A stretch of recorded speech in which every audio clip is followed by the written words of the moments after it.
By the way, di tempat ini ada kepiting bakau ya.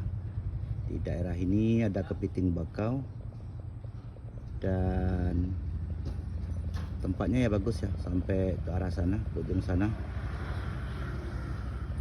Di sini ada kepiting bakau dan juga ada udang laut ya di sini. Jadi tempatnya di daerah ini kawan-kawan. Jadi kalau biasanya kalau malam hari ini ada yang mencari kepiting di daerah ini.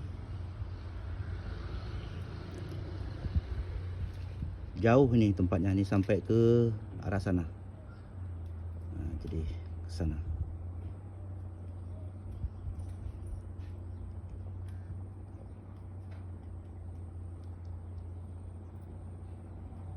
Indah ya lokasinya. Seperti ini kawan-kawan.